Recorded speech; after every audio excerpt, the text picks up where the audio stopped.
afternoon, good evening to those of you tuning in online. My name is Shamini Salvaratnam, and I'm the Energy Partnerships Lead for the Sustainable Energy Hub at UNDP. And I'm pleased to welcome you all here today to launch our new initiative called the Alliance for Sustainable Energy Transition. As you know, there's been a lot of talk at COP about just energy transition, and our alliance is about not just transition, but also whole of society transformation. I'd like to invite our two keynote speakers to join me on stage. Usha Rao Manari is the Associate Administrator of UNDP, and she'll be joining us. And I'd also like to ask Dean Cooper, who is the Energy Global Lead for WWF, as we are launching this together. Usha, over to you. Thank you very much, Shamini. Good morning, colleagues. I think it's still morning, right? I'm still kind of jet lagged. This is a very important topic for UNDP, and indeed for the world at large. A just energy transition is exactly that. It has to be just. We all now know that energy and the pathway to green energy is going to be a transition, but what people haven't thought about enough is the fact that it has to be a whole of society one. Where we come in as UNDP and how we're looking at just energy transition is not just simply on the sort of moral aspects of it, but really that a just energy transition presents a significant economic opportunity for countries if they do it right. We believe that new investments will create millions of new jobs, significantly lift economic growth, and obviously achieve access to energy that is badly needed still in a number of countries. We also know that as we move down the green pathways towards renewable energy and cleaner energy, jobs will be lost in some of the more traditional energy sectors. And that is, in many countries, mine own, for example, which is India, creating anxieties about, well, what happens to those jobs that are lost? How do you repurpose them? And how do you make this transition just so that there's no resistance to it? And failing to look at energy transition in this manner will leave sustainable development goals unfulfilled and societies largely unsatisfied and resistant. And we've seen some of this happen around the world. There have been protests at the society level, at the city level, town level, where people have risen up and said, look, we are at a point of extreme fragility, extreme vulnerability. Right now, our human development report showed that 6 out of 7 people in the world consider themselves insecure. 90%, over 90% of countries in the world have gone backwards on the Human Development Index for 2 years in a row. This is all pretty serious stuff when you look at the evolution of society. So when you look at the world in this point of interlocking crises, I mean, I hear about 3 C's and 4 C's. So I asked, what's the 4th C? 4th C is capital. That's a crisis too. There's not enough finance in the world to do what we want to do, or at least appropriate finance. So in this situation, when you talk about transition, people get nervous. And I think that's what this alliance is all about. And in order to make it work, we need the tools, we need the processes, we need the approaches to make it work. Obviously, energy transition and thinking is through a country's NDC. Whether it's basic, whether it's enhanced, this is how countries are looking at how to move along the energy pathways as they go into the future. And I think national governments strategically plan whole system transformations which are to be green, which are to be resilient and sustainable in order to deliver on our target of 1.5 degrees. Now, it's still the target, don't want to move away from it, but if we don't make the right choices today, we will find ourselves at a point very far away from 1.5. What we're saying through the just energy transition is, let's do it, but let's do it in a way that does not forget that there are legacy actors, legacy players, legacy jobs in structures and industries that have driven the world forward till now, but that need to change, We need to get on different pathways. I was speaking somewhere else yesterday, and I said that energy transition is about choices, it's about decisions, and such decisions and choices have to be embedded in the country's economic and social policy through an approach that involves all stakeholders. What sometimes happens, unfortunately, in infrastructure development of any sort, not just energy, is we forget that all stakeholders are involved in both the costs and benefits of such infrastructure. And so what we're doing is bring everybody in, national, regional, international level, and civil society in the decision making and in the choices. We are so proud of this alliance, which will help advance inclusive, community-centered, people-centered international dialogue with all relevant stakeholder groups. These include policymakers, finance, private sector, and importantly, people like you and me who get to participate in these decisions and facilitate the sharing of best practices. We're also planning, I understand, Shamini, in parallel to this, a series of national dialogues at various countries, bringing together all the relevant stakeholders. And my request to all of you, if you're already not part of this, I invite you with all my heart to join this very important alliance. Thank you very much.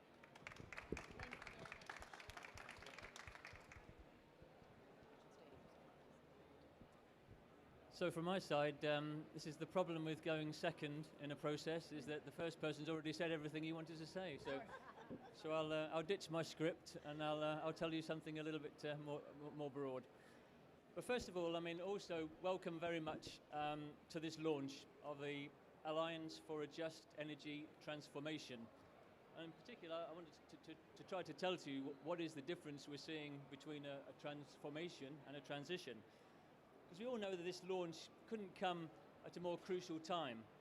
There's increasing awareness here, particularly for energy transition. At COP, we're hearing more and more this move that we require from fossil fuels to renewables. So we hope very much this is going to be reflected in the COP decision this week. But we must also recognise that energy transitions are very closely linked to questions of social justice. And that's the key link we have to try to pull from this. We released a discussion paper on just energy transformation last year at COP26 in Glasgow. So some of you may have been there to see that. This showed that only by promoting the synergies between environmental, economic and social goals can we be sure that energy transitions contribute to a future that will be fair, sustainable and climate neutral. So it's all of these things together. This is a future where nature and people can live in harmony and the rights and needs of future generations will really be protected. And I think about this every time I'm talking to my boys about what's the future, and they tell me climate, it's going to be a terrible world for us, Dad. What are we going to do about it? It's not just a change from energy from the fossil fuels to the clean energy. It's thinking about the people that are involved. What's the impact on the people that's going to be in the future? Now, these are all fine words. The question is, what do we have to do in practice? We want to look more, we've got to look to the future now, beyond the ILO guidelines. This is groundbreaking, essential guidelines from the International Labour Organization to protect critical labour rights. But how can we move ahead from that now? So firstly, we must ensure climate justice. So the impacts of climate change and the costs of avoiding it are shared fairly between all of us. That's what we mean by climate justice. Secondly, we want to think about access to energy. This is essential for social well-being and sustainable development. We all need access to clean, safe, reliable, affordable energy. And thirdly, we should all be involved in this decision-making processes. The processes that will guide how the energy transitions are going to be financed and how they're going to be implemented. This is not a job for one person, for a group of people, or for a level of society. It's something that all of us need to be involved in. In each of these cases, the social issues related to any shift from fossil fuels to clean energy will depend upon the local circumstances, the local conditions. Now, this includes the national policy and regulations, the focus of the local authorities, and particularly how the livelihoods of people in local communities are going to be affected by this change. Now, there are particular features that each of these transitions at the local level will have in common. So there are broader principles, and it's these, when we take those into account, we can assure a global transformation. So not just the individual transitions, but rather the full global transformation that we're looking for. And members of the Alliance will adhere to 8 core principles that we're trying to take forward. These are driven by science, ambition, and urgency, because we realise the time is now that we have to act. So these sort of things they include climate justice, international cooperation, equitable social and economic policies, access to finance, and community and environmental resilience. So these are the broad principles that we're all signing up to. So the Alliance is going to help countries and communities to seize significant economic opportunities. Unlocking new investments will create millions of jobs, significantly lift global economic growth, and achieve universal access to electricity and to clean cooking worldwide. So there's a whole process there involving the energy access issues. But to win the support for any local energy transition, we need to provide opportunities for those people who currently depend upon fossil fuels. It's not just the use of fossil fuels, but also those involved in the supply of fossil fuels. What are they going to do when we make this transition? So we've got to be sure that these people can understand the imminent dangers of climate change to the planet, and they are people that are motivated to make this switch, and to make it quickly. We've got to equip them with the skills and the tools to find alternative income generating activities. So we need to find this new balance to learn to live within planetary boundaries. We've got to bring together, as you were saying, the public and the private sector, the financiers, the technology people, the researchers, the social influencers, all of us basically. We've got to work together towards this universal shift from fossil fuels to renewables without the social disruption across the planet. So that's an incredible challenge, but we can do it. Our new Alliance for Just Energy Transformation is going to help ensure that society as a whole can together push for a clean energy future to avoid the disasters that currently threaten the world. Only then can we reach this new beginning before it's too late. Thank you, Dean. For all of us. Thanks. Thank you both for your wonderful opening remarks and for coming together to launch the Alliance. Now I want to invite a few other speakers who are also founding partners of the Alliance. So let me call them to the stage. I'd like to invite Angela Churie Kallhauge, who is the Executive Vice President of Environmental Defense Fund. I'd like to invite Bert, who is the IUTC's Head of Delegation and focal point for UNFCCC, and Mike Hayes, who is the Head of Decarbonization for KPMG. Thank you all for joining me today. We also have some speakers who will be joining us virtually, but I'll let Angela start. I've invited these founding partners to join us today to ask them to give us a statement. Why now? Why are they choosing to align their organization as founding partners with this alliance? So, Angela, over to you. Thank you very much, Shamini, and thank you to UNDP WWF for the invitation to join today. And thank you for taking this step to set up this very exciting and timely initiative. The Environmental Defense Fund is a global nonprofit. We work out of the US, operating in China, India, Europe as well, and we have work also in 28 other countries. Just by way of introduction, much of our work focuses on the economics and science of climate change, and of course we work at that nexus also with policy, bringing in stakeholders from all walks of life. Now and why this? We have heard all year that we are not on track to meeting the Paris goals. So the science is clear. If we don't do something drastic, if we don't start moving, if we don't start developing solutions that tackle more than one problem at a time, then we definitely are not going to be in a good place. I mean, this is a massive threat for all humanity. So we need to think through what can be done. How do we address the challenges of energy poverty and access, phasing out fossils and increasing the use of clean energy solutions to be able to power our economies and give our societies new options to secure livelihoods and achieve sustainable development. But we do know that in implementing all these actions, they don't happen in a vacuum. They don't happen only in a government office. They happen in communities. And for this reason, it's so important that people are at the center of whatever solutions we develop. And for this reason, this particular initiative is particularly important because it does just that. It makes people the heart of the energy transformation, a transformation that is going to be socially fair, just, and inclusive. We recognize this is not going to be easy. We know that for many communities that have been relying on fossils, especially coal, this has become part of their DNA. It's their culture. It is what they know. This is basically their history. And making the change is not going to happen overnight. But it will happen if we get together, if we work together, if we create that bridge across different communities of practice, if we learn from other regions, and define opportunities that we can then, again, together scale up. It requires a whole of government and a whole of society approach, and that is why we were so appreciative to be able to be part of this initiative, to be able to make our own humble contribution, and we look forward to working with all of you to make this a reality. Thank you.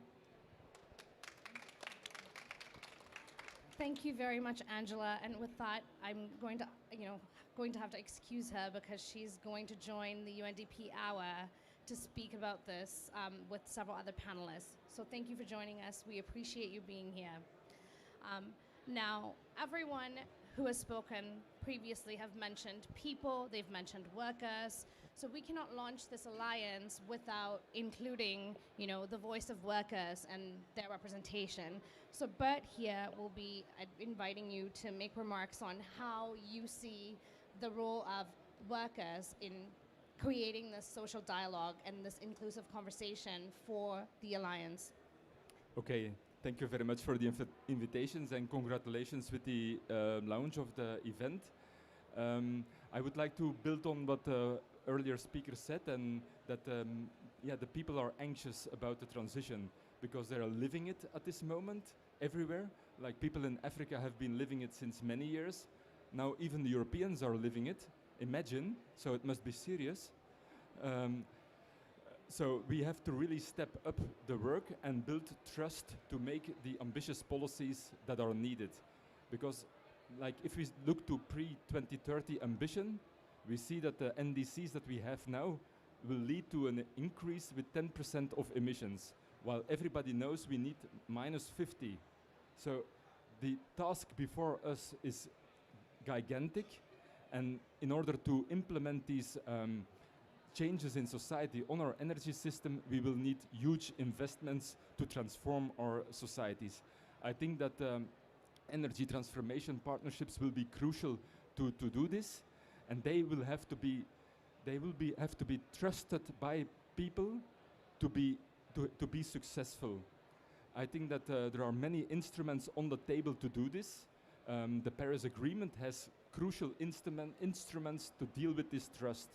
The preamble of the Paris Agreement speaks about decent work and quality jobs linked to just transition, and that's what we have to deliver. We have to bring these decent work and quality jobs, and we have instruments and institutions that can do that. Before there was spoken about the ILO guidelines, the International Labour Organization's guidelines on just transition. For the workers' movement, these are central because they reflect a whole body of labor rights. And labor rights that are crucial to build trust. If you are not able to organize as a worker in a trade union, how are you going to speak with the companies, with the governments? It's easy to speak about people, but the hard thing and the decisions are made by organized people. People that are organized at the company level, people that are organized at the community level. And that needs to be recognized. Freedom of association. People need to be able to form unions and to negotiate collectively on these deals. That's why we think that social dialogue should be at the heart of successful implementation of these plans.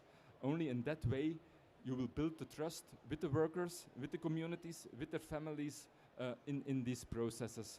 That's why we supported the initiative very much, and we hope that this engagement on a structural way with the organized workers can be picked up more strongly in the initiative. Thank you. Thank you very much for those remarks, Bert. Those are very crucial points to make. Now we're going to go to our first virtual speaker, and her name is Rana Adib. She is the Executive Director of REN21, which is the network of renewable energy organizations. So over to Rana to share her remarks online.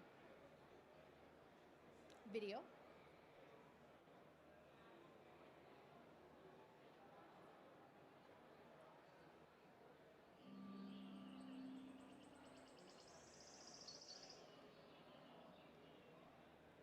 We all know that we're living in times of change. That's a reality. We need to leave the fossil fuel era and we need to move into an efficient and renewable energy-based era. And the decisions we need to take for doing this are decisions we need to take now. REN21 is a community of players from governments, industry, NGOs, and science and academia, all working together to make the shift to renewable energy happen in an accelerated way. I'm very happy to announce today that REN21 has decided to be a signatory of the Alliance for a Just Energy Transformation. Why are we joining our partners to do this? The reality is we need to build an energy system that is fair, equitable, inclusive. We need to build an economy and a society that are more fair. And renewable energy are at the heart of such a society.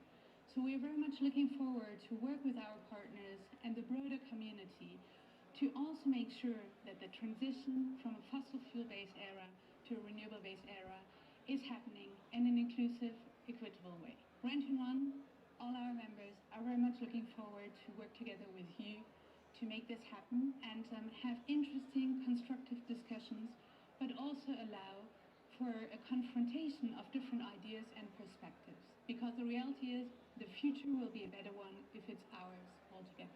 I would also like to clearly thank UNDP and WWF for initiating this important alliance.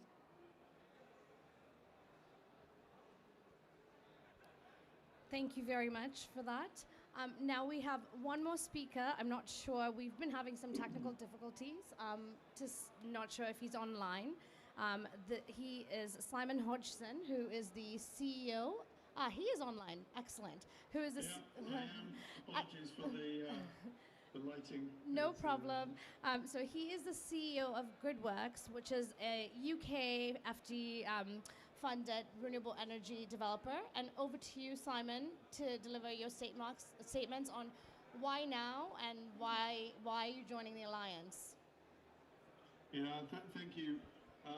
So my name's Simon Hodson. I'm the CEO of Gridworks. And Gridworks, we're very proud to be joining the alliance at this launch event today. I'll tell you a little bit about Gridworks and our role in the Just Energy Transformation. Gridworks was set up by British International Investment, the UK's DFI, and is backed by the UK government. What we do is we develop and invest in Africa's electricity networks. So we see the issue through a network perspective. We provide long-term capital to a wide range of businesses, from large-scale transmission and distribution utilities to smaller companies in the distributed renewable energy sector. Investment in effective modern electricity networks deliver huge impact by giving households and businesses access to electricity, in many cases for the very first time, and also connecting power in one part of a country or region to demand in another, as well as enabling more renewable energy to be absorbed in the country's energy mix. Our aim at Gridworks is to create sustainable business models which enable investors to finance new infrastructure, and Gridworks has been working with a number of African governments for several years to address infrastructure needs.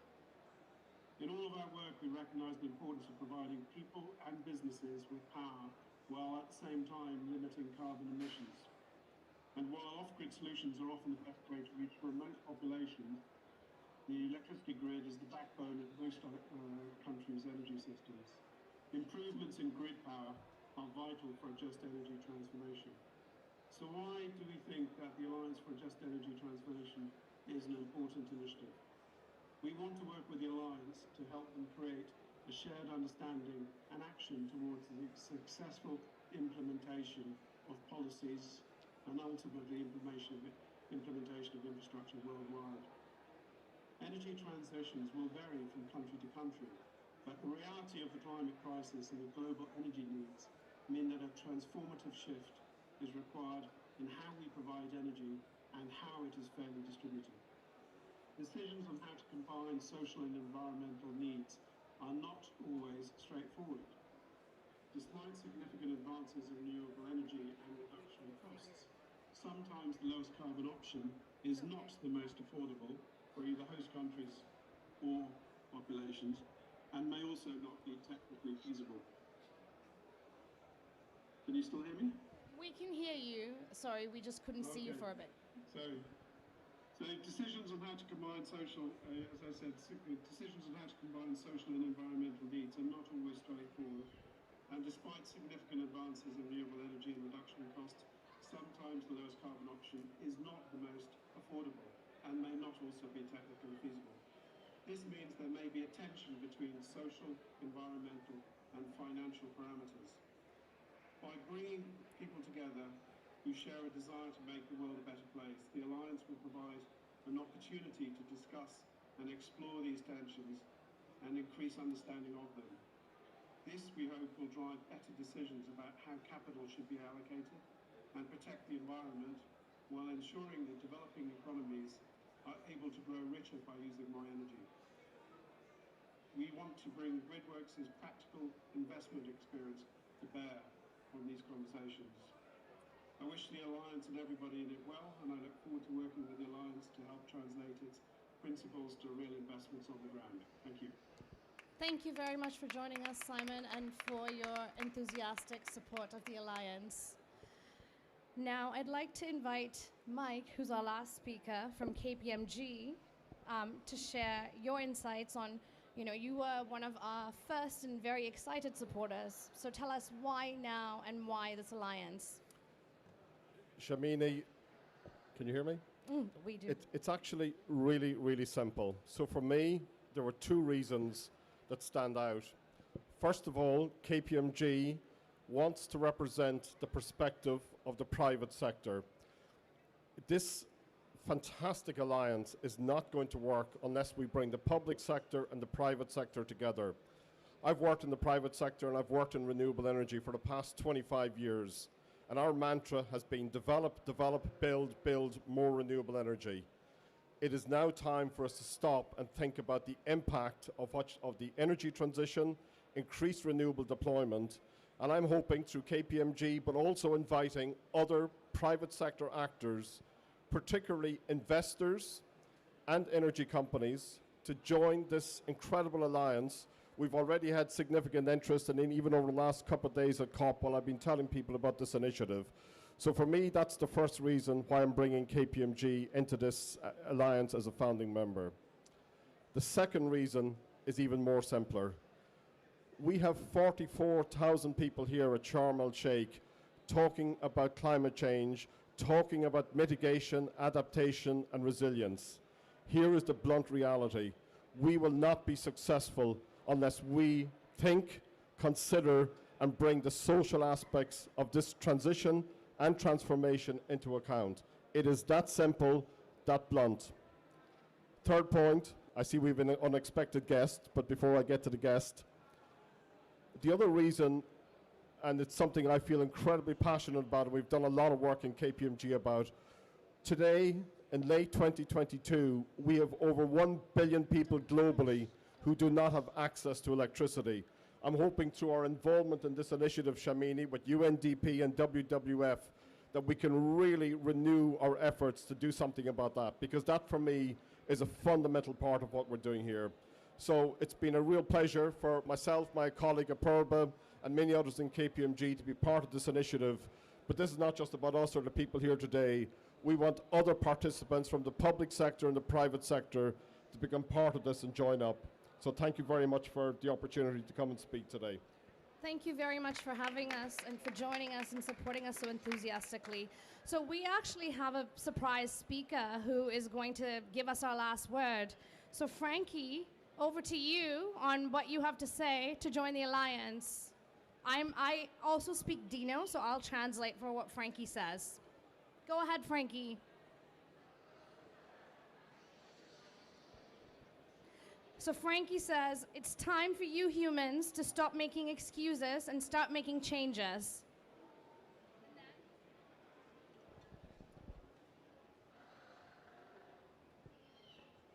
He says, you need to quickly and rapidly shift to using clean energy, but also make sure that it is a just energy transition where no one is left behind.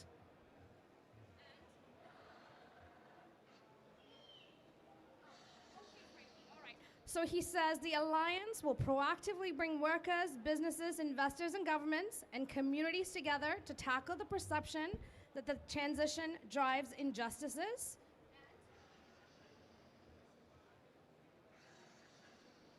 Obviously, join the alliance to make this happen.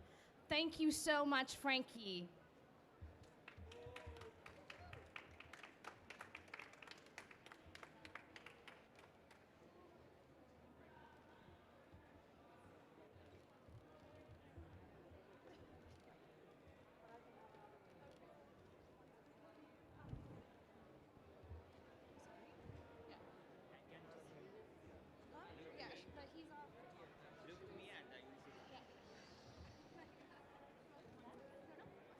They're gonna shoot Frankie. Yeah. Sure. Okay. Sorry.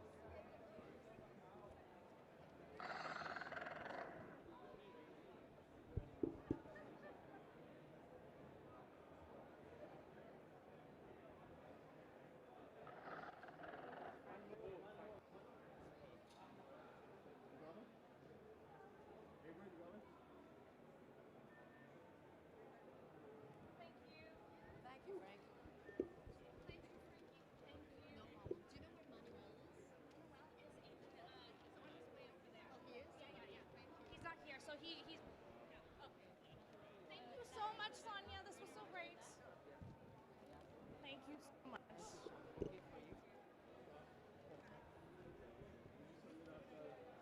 Thank you.